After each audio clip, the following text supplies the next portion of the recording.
Well, I have a personal accomplishment that I want to share with you guys this morning. I don't brag on myself a lot, but as of right now, unless any of you guys sent me an email in the last 5 minutes, I have 0 unread emails on my phone. Now, for some of you guys, that's like, woo, all right. Some of you are like, whatever, I have 14,000 unread emails on my phone. What's the big deal?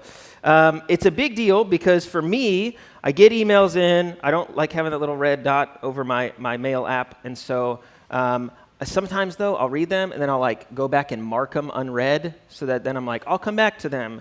But realistically, I just kind of let them sit there sometimes, and I'm like, if I don't think about it long enough, and I just wait long enough, it'll get so far down in my inbox that then a couple months later, it gets up to 30 or 40, and then I'm like, all right, let me go back and look at all these emails, and I'm like, oh, that was from 8 months ago. That question's been answered. I don't need to respond to that email. The problem's gone away, right? I just think if I don't address it, if I don't think about it, then it will go away. Now, as silly as like an inbox sounds, I think a lot of us have had this thought before, maybe not with emails, maybe with something as trivial as an email, but a lot of times with other weighty things, right? We think about, and it could be something like facing your high school crush at your reunion, or it could be something weighty like some relational conflict you haven't addressed in years, and then you're like, well, if I just don't think about it, even I know Waco's a small town, but if I avoid this part of town, I won't have to run into that person and actually address my problems. We all kind of fall under that moniker that time heals all wounds. Time heals all wounds, which sounds good, but like, does it actually heal all wounds? Does just letting it sit long enough? I mean, don't get me wrong, time definitely helps in the healing process, for sure. But I don't think ignoring a problem is how we fix it. I don't think ignoring a problem is how we can move on from it. Because just not thinking that something exists doesn't mean it doesn't exist. There's plenty of people that don't think God exists, and that doesn't mean he isn't there. So problems can still be there, even if we go, I don't want to think about it. At this point, just be awkward. And I think if you guys have tried this before, you probably realize if I don't address it, sometimes, it's not that it lessens it, sometimes it actually makes things worse. It makes things worse. I mean, think about what happens when we bottle things up, right? Think of a Coke bottle, you're just shaking and shaking and shaking for hours. Now, if you have a weak bottle, and I'm not saying if any of you work at Coke, I'm not saying Coke bottles are weak, but if you have a weak bottle, eventually the pressure will get to a point where it will crack and break and explode. Or, if you're like I was, as a devious kid, I love shaking up Coke bottles and smashing them on the ground, and they'd go everywhere, right? And so sometimes, if we bottle things up, it's shaking, it collides with something at such an impact that it just makes a mess, not only in my life, but really just covering everything around me. And that's what happens when we bottle things up. So if conflict is inevitable, and we know that things are happening, maybe we shouldn't bottle things up. Maybe there's a better way to process tension rising in us, pressure rising in us. Maybe we feel like a Coke bottle that's just shaking, just ready to hit our breaking points. And so I guess my question for us today, and I think what this passage answers, is when we feel tension rising, when we feel the pressure building, what do we do? What do we do? In our passage today, Jacob, as we've been walking with him for the last 9 weeks or so, Jacob has been dealing with, or really running from, putting away, not thinking about, just letting it go in the bottom of his inbox for 20 years, a problem that he hasn't addressed. 20 years he ran from this problem. If you remember back in chapter 27, Jacob deceived his father, who was going blind, getting old. He stole from his brother. He stole Esau's blessing from him after he already stole Esau's birthright from him.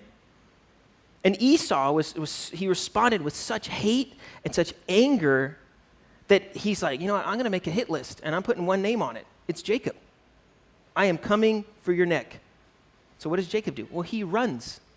He runs. I mean, that makes sense. I would run if I was on anyone's hit list. I'd make a run for it. So he runs for his life. He meets Laban, and we've already been through Laban's whole story. Jacob gets married. He has kids. And for 20 years, we don't hear about Esau. We don't hear from him. Like last we heard, he still has a death wish out for Jacob. The last we heard, he still wants to kill Jacob. Well, Jacob's bridge with Laban was that's done. So where does he go? He's going to return home. And who's waiting at home for him? Esau. So what he does, we see that in verse 1 through 5. We see him realizing, okay, I have to go see my brother Esau. So he sends, in verse 5, he sends a messenger ahead. And notice this, in order that I may find favor in your sight. That's the message, favor. He wants to receive favor. That's the Hebrew word chen, which is actually another word for grace. It's another word for grace or acceptance. He's saying, I want to be accepted by Esau. I want Esau to show me grace. I want to find favor. I want to find grace in your sight. So basically, he's like, here's a gift so that before we meet face to face, I would be able to find grace. You would be patient with me. You won't take your wrath out on me that maybe I deserve, maybe not to that extent, but I get why you're upset. He knows he has to face Esau's wrath, and only grace will save him. So he sends this message, and he waits. Then what happens in verse 6? The messengers come back. So Esau doesn't kill the messengers. He lets the messengers live. They come back, and they say, guess what? He's got 400 men. 400 men.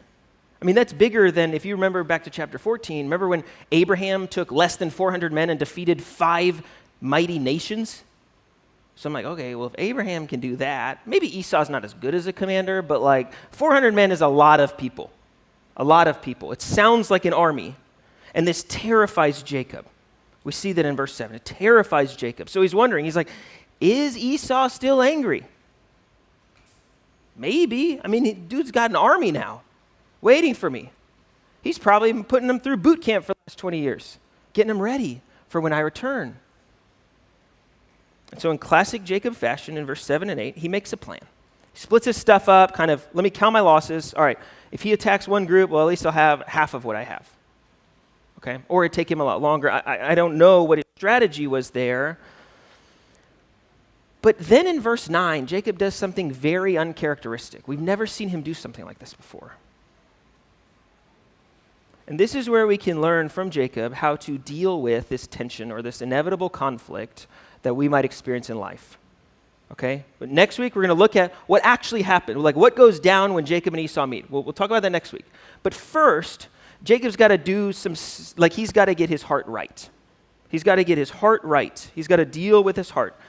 So we see him do 3 things in our passage today. The first one is Jacob seeks God. We see Jacob seek God. That's the first thing we see. That's verse 9 to 12. He seeks God. Now, this is kind of a shock because if we remember what Jacob's like, he's a plotter. He's a planner. When he finds himself in a pickle, he always tries to make a plan. And young Jacob tried to make a deceptive plan. And we see him start to plan here in verse 7 and 8, but then he stops and he prays. He prays.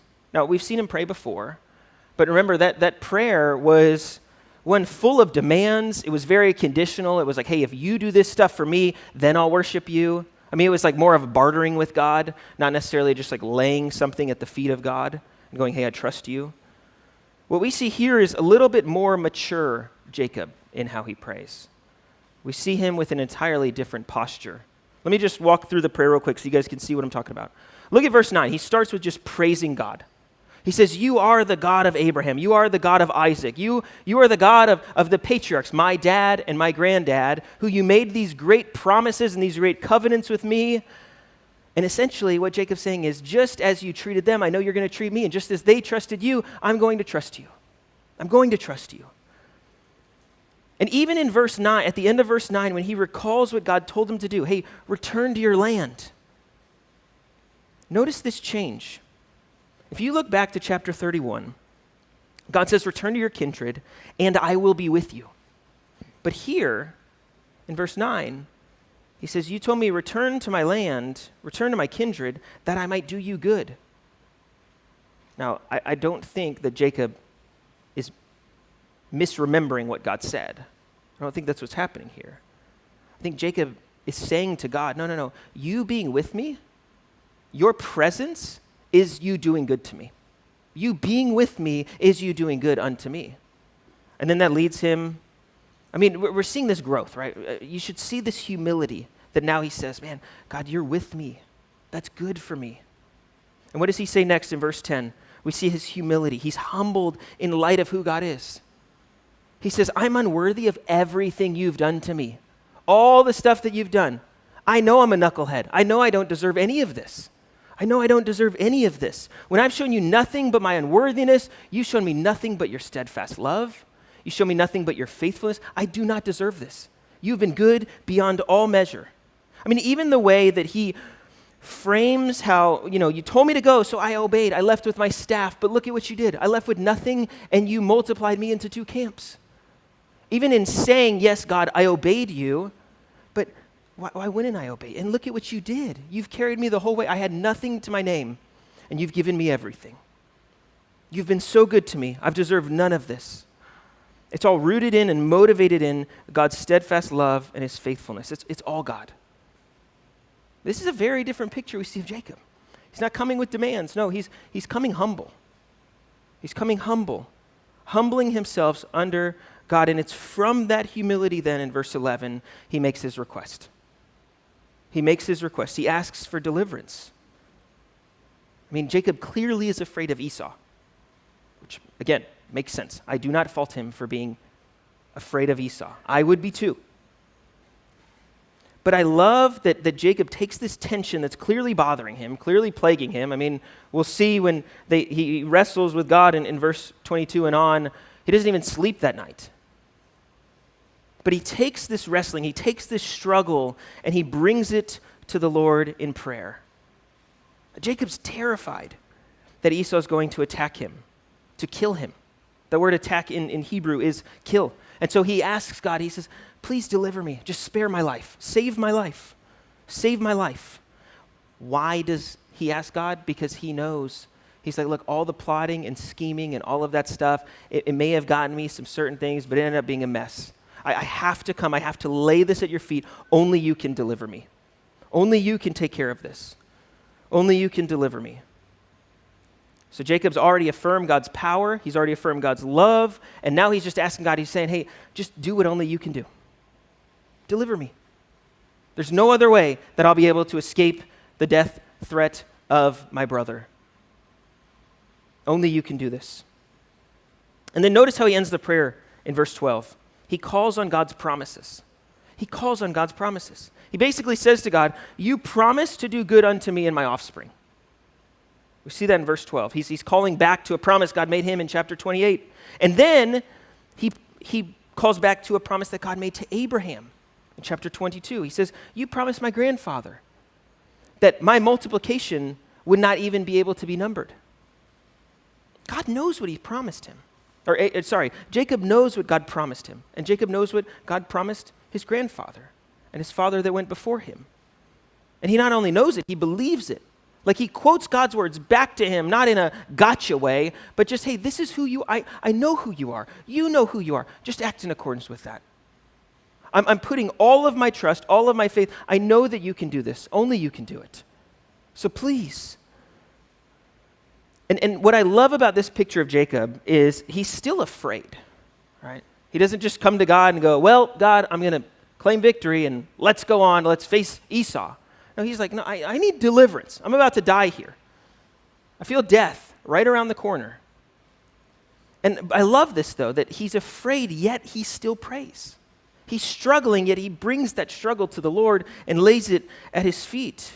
This prayer is evidence of Jacob's growth. And it's encouraging to me because for me, I'm like, so many times, especially looking at Jacob, I was talking with many members here, just like Jacob, he's got a long story, he's a little frustrating.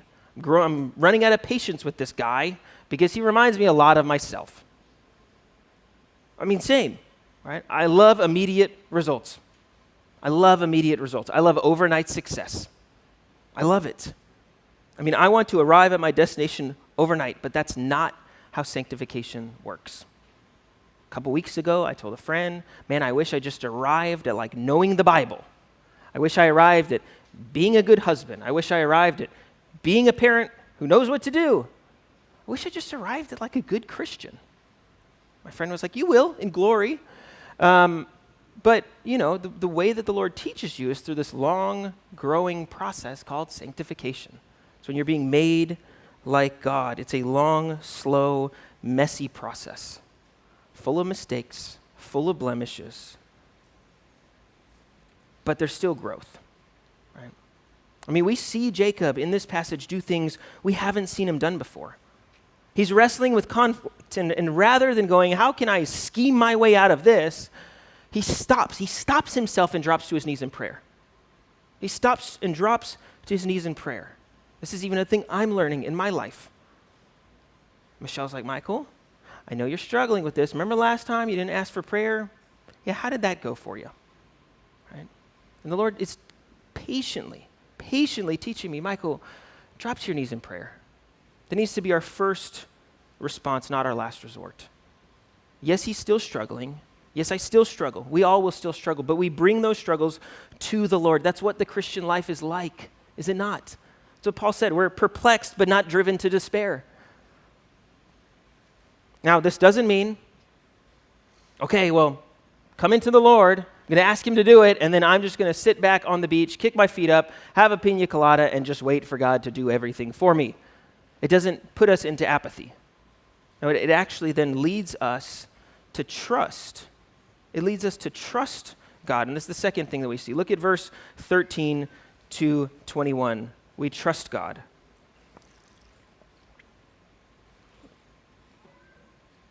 So it's key to understand the growth that we've seen. Because if you read verse 13 to 21, you might go, well, Jacob just goes back to reverting back to plotting and scheming, making another plan. But think about what he's actually doing. In the first 3 verses, we see him prepare a very generous gift, insanely generous, okay? Like 1 female goat today, I'm not a farmer, nor did I grow up on a farm, so if I'm off, you can correct me, but they're about $200, okay? A female goat is about $200. He gives 200 of those. I'm not good at math. I'll let you do the math in your own head. That's a lot of money. That's a lot of money. And that's just one of the kind of animals that he sends to Esau. So he's preparing this insanely generous gift. It's a huge gift. And Jacob is sparing no expense here. He's just putting it in the Lord's hands. He's saying, look, I know all this stuff you've given me is yours, so I'm just going to trust you with it. If I need to shell out all my retirement, everything just to make peace, God, I trust you with this. I know your promises. I know you're going to keep me. I know you're going to provide for me. Whatever it takes, I want to make peace with my brother. There's no more tricking. There's no more deceiving. He wants reconciliation, and he wants it honestly. That's why when he sends these generous gifts, he instructs the servants in verse 16 to 20. He sends them in waves to face Esau, to see Esau face to face. And what does he do in verse 18, 19? He just tells them, hey, be honest. This is my intention. This is my goal. Here's my plan. Here's my strategy. Like all cards on the table. I'm being as honest as I can. I'm going to send one wave, then a second wave will come, and then I'm coming. And here's what I want. Here's what I want. In verse 20, he even says, this is my intention. I want to appease Esau's wrath. That word appease literally means to propitiate or to turn away wrath. To turn away wrath. And so think about it. Facing Esau is looming over Jacob's head. And he says, I want to turn away your wrath so that I might be accepted. Accepted, which is the word that means forgiven. I just want to be forgiven. I want to be accepted. I want to be brought back into your good graces. And the only way that you can do that is if you turn your wrath away for what I deserve. And do you hear the gospel notes kind of playing here? You got to hear that. Jacob needs the wrath for his sin to be appeased for him to be forgiven. For him to be forgiven. He puts all of his faith in that, and in verse 21, he just trusts. He waits on the Lord. He says, God, I trust you. I'm going to send on this gift. I'm going to try to make propitiation. I'm going to send this gift on, and I trust God to answer my prayer. He sends forth the propitiation, and he waits. And then what I love is then God comes to him that night and answers that prayer, answers that request that he just prayed.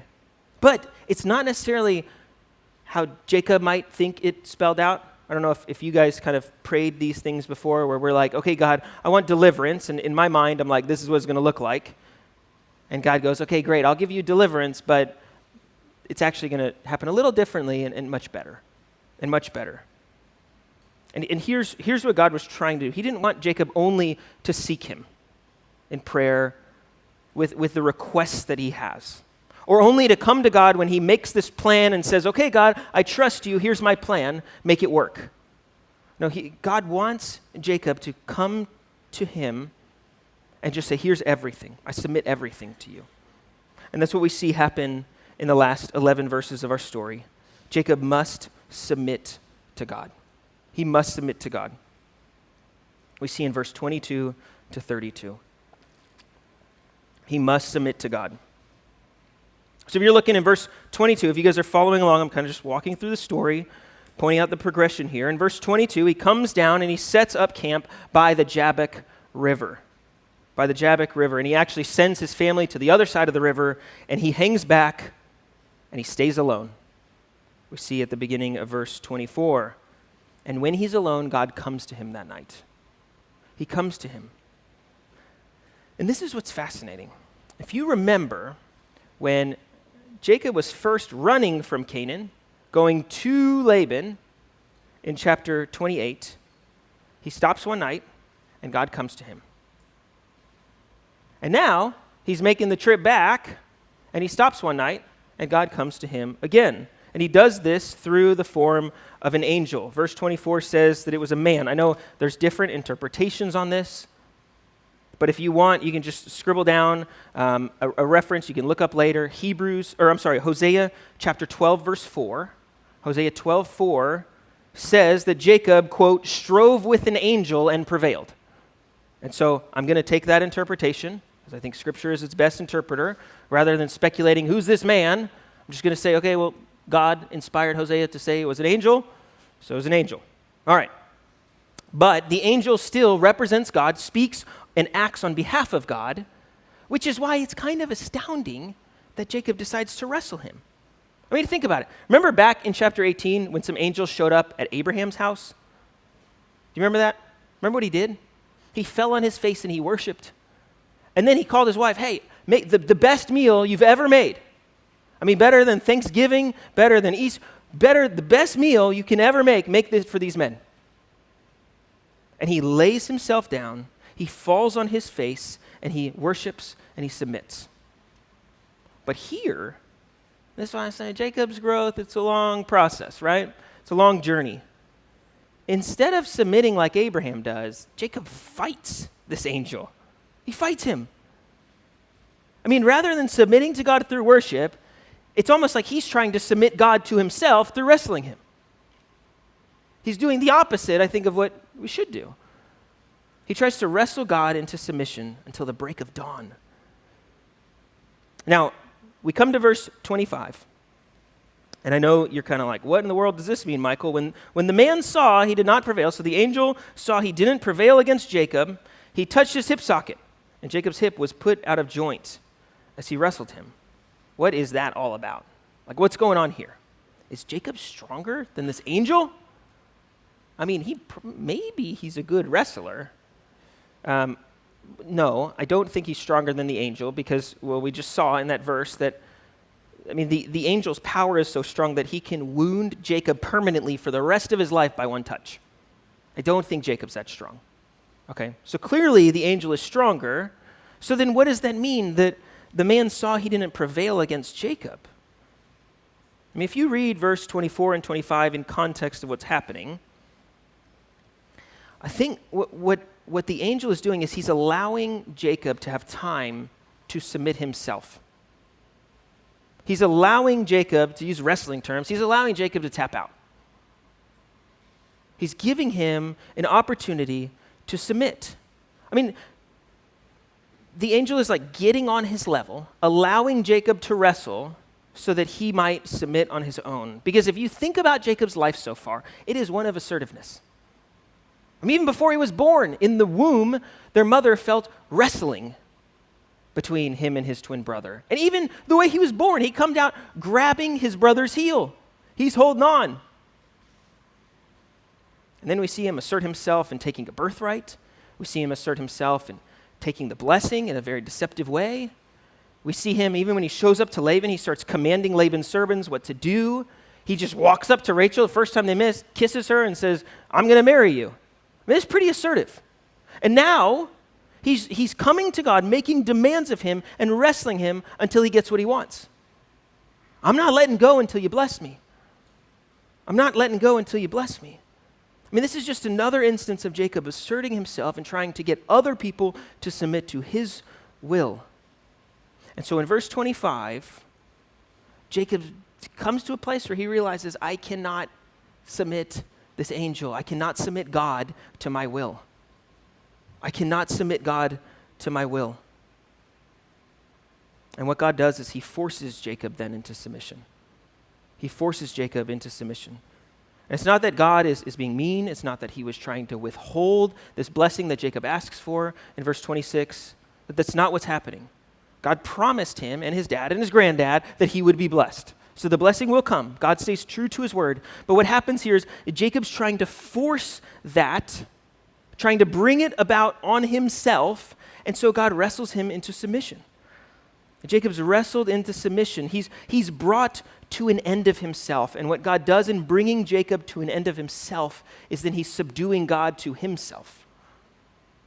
He's subduing Jacob to himself.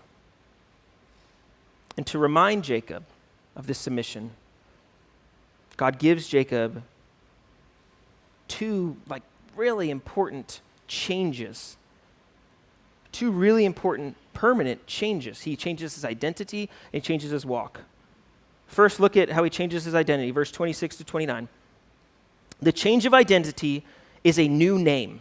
The change of identity is a new name. He goes from Jacob to Israel, which that word Israel means he's persevered with God and prevailed. So in other words, he's God's victorious fighter. He's God's victorious fighter. But this identity is not just a name change. Let me show you what I mean. The way Moses writes this story is almost like a birth narrative, like a birth account. If you think about back to the first time he was named in Genesis, so we have Genesis 32 here. If you look back to Genesis 25, where he was born and named Jacob, in both stories there's wrestling, in both stories there's darkness, and in both stories there's naming. There's naming. Think about it. In chapter 25, Jacob is born in a struggle with his brother in the darkness of the womb. And here, Jacob is reborn as Israel, the struggle with an angel in the darkness next to the Jabbok River. But the only difference in this birth account is that following it, Jacob doesn't have to deceive his way to get this blessing. He doesn't have to take it for himself. No, God graciously gives the blessing to him. God gives the blessing to him. I mean, talk about growth. I love the way one pastor sums this up. Stephen Dempster says this. He says, in what amounts to a second birth experience, he fights in the darkness, not with his brother, but with God. And he wins the fight by losing, by being broken, and by facing up to his identity. Consequently, he tells God who he is, Jacob, the deceiver, the heel grabber. And he has his name changed to Israel, God's fighter. And Jacob wins the blessing and would be God's conquering warrior on the earth. I mean, his identity change just highlights this transformation we've been seeing over the last 9 chapters. I mean, up until this point, his life has been one of manipulation, deception, assertion, plotting. And now we see him finally come to the end of himself. And it's like the end of himself is really his beginning. Is really his beginning. God changes his identity from a deceiver of man to a fighter for God. Jacob, or as should I say Israel, he's a new person. I mean, what we see here in this text is that he's being born again. He's being born again, and in this new birth, he emerges as this new man, victorious, totally blessed, full of faith in God to hold him and protect him, even when next week he goes and faces the greatest opposition that he'll ever face. And when that happens, it's like a switch flips in his head. It's like something clicks inside Jacob's head. Look at what he says at the end of verse 30. He says, "My life has been delivered." My life has been delivered, which is exactly what he prayed for in verse 11. Exactly what he prayed for in verse 11. Remember? He says, "Please deliver me from the hand of my brother." But Jacob's deliverance here wasn't from Esau. It wasn't. It was from God. Okay, what does that mean? It means that he found the deliverance. He was seeking deliverance, and he found that by submitting to God. Jacob found deliverance by submitting to God. Like if you want to sum up, okay, what's happening here? Okay, you're kind of like, all right, Michael, he's got this whole tension with Esau, and we'll see that next week, kind of how that plays out. Why is this wrestling thing right here? This is why. That night, Jacob came face to face with the real challenge he had to face. It wasn't Esau. He thought that his greatest challenge that he had to face was Esau. That's why he brought that to the Lord in prayer. But I think what happens in this wrestling account is that he realizes, no, I got to first deal with God. I first need to submit myself to God. And in God's infinite grace, this is what I love, is that not only does he give him a new identity, rebirth, born again, that whole story, but he gives him one more reminder. He gives him a handicap. He gives him a handicap. Look at verse 31 to 32. God changes Jacob's walk by giving him a limp. Okay, what does this have to do with the name? I'm sure you're wondering.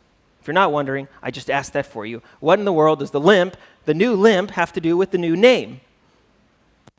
The new name cannot be separated from the new crippling, for the crippling is the substance of the name.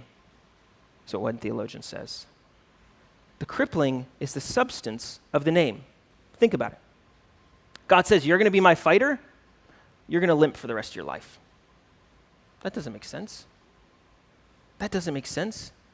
In linking his name with his limp, God wants Jacob to remember that yes, he's prevailed. Yes, he was delivered, but you had to be brought to the end of yourself.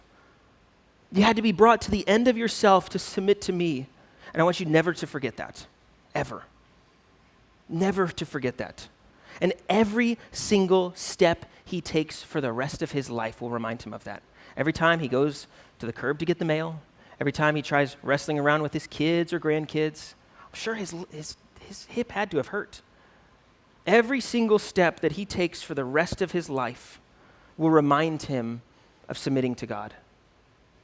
Every single step. His walk will never be the same. He is a changed man, not just by the way that people call his name, but every single step that he takes. And I don't want us to skip over verse 32. I know it seems like an editorial note that Moses says, therefore, to this day, the people of Israel didn't eat the sinew of the thigh, of the hip socket, because he touched the socket of Jacob's hip on the sinew of the thigh. What does that mean? That means basically, Jacob's not the only one who has to remember this. It's not just, here's Jacob's life lesson. Maybe if it applies to you, I don't know. No, every single descendant of Jacob's from this point out, like Jacob's walk was changed and his name was changed, but the people of Israel, they have their diet changed forever. So just as every single step Jacob takes will remind him of submitting to God, every single time that Israel sits down to have a meal 3 times a day, they will remember the submission to God. So, I think that's what's going on in the text. So you go, okay, Michael, great. What does this mean? I'd say maybe you're like Jacob. Maybe you're like Jacob, at least at the beginning of the story, right? Maybe you're like me. I know I am. I love setting a plan, and if I know something might go wrong, I like to play out, well, if this happens, let's set our contingency plans out, right? I'm going to make my plan. I'm going to get everything solidified. I just want to make sure that we're good. I'm cared for. My family's cared for. My family's protected. And I'm going to do all I can to make it happen, even if it means I got to take on my greatest foe. I'm going to do all that I can to happen. I mean, maybe this very morning, God, you realize you're like, man, maybe God's been wrestling me. Maybe he just so kindly and so gently just put his hand on my life and made my life crippling. Maybe he's made my life crippling. I mean, this very morning, I know this week I was brought to a place where I realized just how weak and how feeble I am. In a sense, like brought to the end of myself. Right? Maybe the Lord is kind enough to overwhelm you with your weakness, with your inability. Maybe God is allowing you to wrestle with him so that you would come to the end of yourself. Maybe. And if that's the case, if that's you, that is not the time to point our finger at God and start demanding things from him. No, that means we need to see that for the grace that it is. See that for the grace that it is. I mean, look to Christ. Look to Christ who had the perfect plan. His plan was given by God the Father. Given by God the Father. And what did he pray in the garden? He said, God, if you could, please deliver me from this. Take this cup from me. I'm about to die. But there was a thing in Jesus' prayer that wasn't in Jacob's. He said, not my will. Your will be done. Your will be done. And he went to the cross. He submitted to God and accomplished salvation for us all. He accomplished salvation for every single one of us. And so then he said, anyone who comes to me, I will give you rest. But we don't come by fighting. We don't come by swinging. We don't come by pointing our fingers. No, we come by bowing our knees before the throne of God and saying, God, I'm nothing. I'm nothing apart from you. I'm not going to come to you asking for victory over my battles in life because I'm strong and I'm a great fighter. And we need to learn from Jacob. The way that we come to the Lord is through submission. The way that we come to the Lord is through submission. So we need to submit to him. If you've never done that before, you can be born, literally, like Jacob, be born again, be given a new name, be given a new identity, be given a new walk. Your life will never be never be the same. It's only through submission that we'll make it through life. It is only through submission that we can be delivered. It's only through submission that we can prevail. It's the only way that we can walk. And so if I have one final plea for you today, just stop fighting. Stop fighting. Stop, yes, you're going to wrestle. Yes, you're going to toil. Life is going to throw everything it can at you. We got to bring that to the Lord in prayer and submit that to him. Say, whatever plan you have for me. Friends, victory does not come through fighting. It comes through submission. It comes through submission. This is the hour of grace. Because once you submit to God, your walk will never, ever be the same. Let me pray for us this morning.